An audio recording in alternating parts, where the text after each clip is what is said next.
Hey everybody, it's time for 10 and 10, week 3 and college football week 2 in the NFL. You give us 10 minutes. Tony George and myself, Scott Spreitzer, are going to give you 10 games, all the information you can handle in a 10-minute period. Before we get to it all, quick note, if you have yet to become a member at DocSports.com, just want to give it a trial run. It's a real cool way to do so. You get a free $60 account. All you got to do to get started is click on the link below this video or go to the homepage at DocSports.com. Free $60 account. You use that towards any of our daily packages. Tony's, mine, anybody else on the roster at DocSports.com. Great way to give Doc Sports a trial run. Tony, let's get to it. 10 and 10, 2-0 last week with the free picks. We'll look to rack it up and do it again. Let's start in the Big Ten. Those Ohio State Buckeyes off an impressive win and cover over Cincinnati are at Indiana this week. Ohio State opened around 14, Tony. They're now laying 16. Yeah, and 24 straight the Buckeyes have beat Indiana. Only covered 1 out of the last 7 games. And an interesting stat, in the last 10 years, Scott, this is the lowest point total that Ohio State has had to lay. Fields, Dobbins on display last week. Indiana, I wrote this down, 52 points on Eastern Illinois, Scott, 34 against Ball State. Penny's a good quarterback. A little bit of a step up in class here, however, though. Absolutely. Ohio State, though, 1-5 last 6 as road chalk. Stanford last week. What happened to Stanford? Huh? What happened? Where's the defense? They jumped out early, and that was that. Oh, my goodness. Well, this is going to be my free play, folks. I like Central Florida here. Scott, I wrote down some things. Right now, currently, 2 games in the season, the 5th-ranked offense in the country. Sure.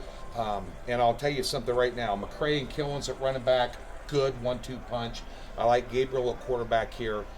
30-plus point games, 29 in a row. That is unbelievable. And won by 7 or more points in 24 of their last 25. Wide open versus conservative.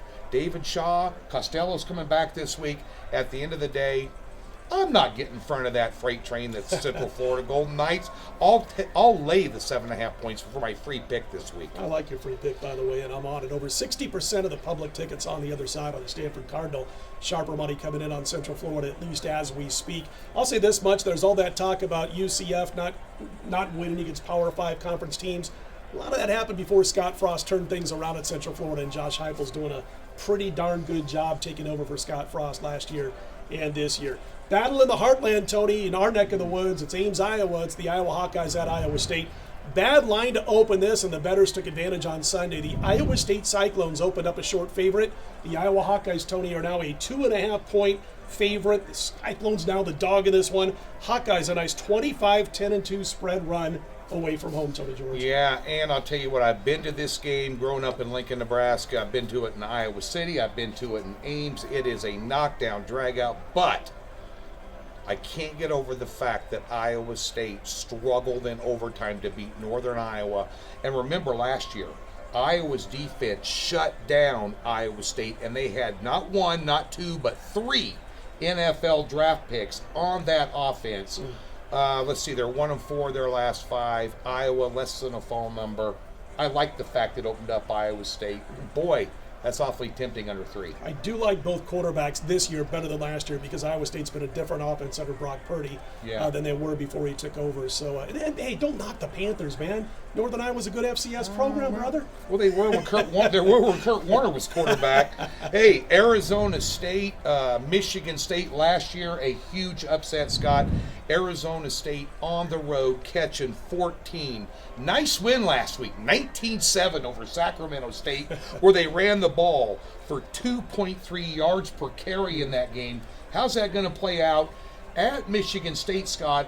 And by the way, last year, Arizona State upended Michigan State. Little revenge at home in East Lansing. Remember that game last year? It was 13-3 Michigan State, and then all of a sudden that defense wilted in the heat. It was triple digits at Sun Devil Stadium, and Michigan State couldn't keep it going throughout the course of the game.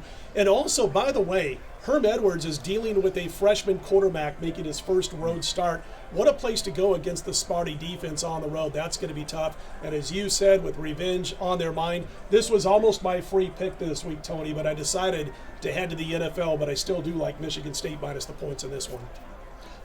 Clemson, minus 28. Big win last week, Scott, over Texas A&M. And Syracuse Hello, Fear the Turtle. The Terrapins go in there, light them up for 63 points. The Terps, by the way, over almost 130 points in 2 games. Nonetheless, a 42-point blowout loss. Home opener for the Orangemen. Clemson, they've given them fits the last 2 years, Scott, including a win in 2017. Yep. I don't know if I'm willing to lay 28, but it could happen. This has been a big mover. 24.5 up to 28. 70% of the tickets and even the sharp money from the books I've talked to are on the Clemson Tigers, which has seen that line go up 4 points. But boy, I think a lot of that has to do, at least the public perception, on what Tony just mentioned. Syracuse just getting crushed by the Turtle last week, the Maryland Terrapins. By the way, their number against Temple on the road went from 4 to 8 before you could blink an eye at Circa, who opened up the lines again this week and then came down a little bit against Temple. But in this particular game, last couple of games these two teams have met, you've seen a 4-point game and a 3-point game. Cuse won in one of those games. I don't think Clemson's going to get caught by the Cuse in this one, but boy, 28 points is an awful lot of points to be laying against a Dino Babers coach team. That's going to have their ears pinned back this week, by the way, I might Absolutely. add. Speaking of ears pinned back, I'm not so sure UCLA has any ears to pin back with Chip Kelly. This team is just absolutely deplorable. They let a San Diego State quarterback in their own house set a career-high record, and in comes to town Jalen Hurts and the Oklahoma Sooners. The number here, 23, and I want you to react to this, Scott. 709 yards per game for the Sooner attack. And you want to talk about balance? 322 yards rushing, 377 passing, number 1 offense in the country. And Jalen Hurts, since leaving Alabama, he's only thrown 83%. I think Chip Kelly may be in trouble again this week, Scott. Yeah, I'll tell you what, a couple of issues to address on this game. First of all, I hope Oklahoma whips them by 50, and here's why. Keep going up against these crap defenses, these lousy football teams that they're facing throughout the first part of their schedule. Maybe Texas Tech next week shouldn't be called a lousy football team, but it's a defense that the Sooners should be able to take care of. Right. Then they've got Kansas. If they don't do anything stupid this week against UCLA, next time out against Texas Tech, they shouldn't do anything bad against Kansas or anything dumb there. Just keep piling up the points, piling up the yardage. Have Jalen Hurts be the public, darling for the Heisman Trophy. Have him be the leading candidate as they go into the rivalry game with the Texas Longhorns and be laying too many points, and the value will be on Texas, who everybody will remember losing to LSU, and then we look to pounce on those Texas Longhorns when Oklahoma is highly overvalued and overrated going up against lousy defenses. I'm just going to keep it that. That's what I'm hoping for. As far as Chip Kelly going to Pasadena and starting getting this offense in motion, they're 127th in the nation in total yardage. They're 102nd in passing, 122nd in rushing. I don't think they're going to keep up with the Sooners this week. Ooh, a little warm there. Scott, Spreitzer's free play this week comes in the NFL NFC East clash between the Cowboys, who looked awfully good against New York last week, and of course the Skins grabbed defeat from the jaws of victory after a big lead. Thank goodness, because I had Philly in a teaser down to 4, so I needed that. Scott, your thoughts on this game? It's all yours. Yeah, I tell you what, old rivalry obviously renews for the first of 2 times this weekend. And here's the thing about the Washington Redskins. Yeah, they got out to the nice lead. They looked like they were the better team on the football field for about a half against the Eagles, and then reality kind of set in over the second half, and Philly was able to go on and get the win. I'm really disturbed by the way the Skins did play against Jackson, one of the top receivers in the league, who was able to sprint down the field, and Carson Wentz delivers a couple of long balls, and it changes the whole game. And of course, they got Alshon Jeffrey, the big muscle, as far as being able to move the sticks. They don't have to face that this week. I know this Dallas team is good. I thought going into the season they'd be better than a lot of people thought, but still, that line opens 7. Here's a little angle. Tony, I don't think he's a big angles guy. I'm usually not, but I do like angles in preseason football and in week 2 in the NFL when there's that big public overreaction to what they saw in week 1. Divisional home dogs in week 2 are on a 15-4 spread run, and a lot of times they're getting too many points just based off of the public perception, what they saw the previous week. Now this line opens 7, it's down to 5, 5.5. I still like the underdog in this one. I do think they're going to keep it closer than what that spread says and hang that number, the Washington Redskins. Dallas looked great, but guess what? That defense made Eli Manning look pretty darn good last week. I think Washington can hang this number. Yeah, you're betting into numbers, not betting into games, and that's a good number. And Absolutely. I love a team at home off a loss. Yep. Catching especially the divisional home catch dog. more than 3 points in it. Yeah. And team off a loss at home, Pittsburgh Steelers last week. Our marquee matchup game. It wasn't much of a marquee matchup as the Patriots ran ramshot over them, laying 4 points to the Seattle Seahawks this week. Interesting, real quick, Russell Wilson, when getting points 28 times as a Seattle starter, 18, 7, and 3 against the spread. The concerning thing here, Scott, Seattle, 233 yards of offense last week. They gave up 429 yards to Cincinnati, and Big Ben and the boys want to put up some points and yards this week.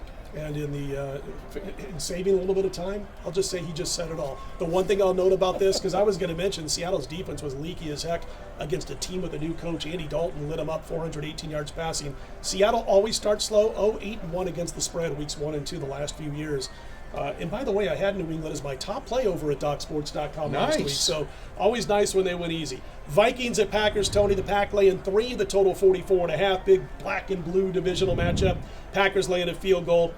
When it opened, we've seen 2.5, we've seen 3. It's been bouncing back and forth. What say you? Well, Vikings were my top play last week, and it's amazing because their quarterback in the NFL threw the ball for 10 times for 98 yards. And it scares me because not only that, ladies and gentlemen, Atlanta had 28 first down to Minnesota 18. I don't know how they won. I'll tell you this much, real quick comment.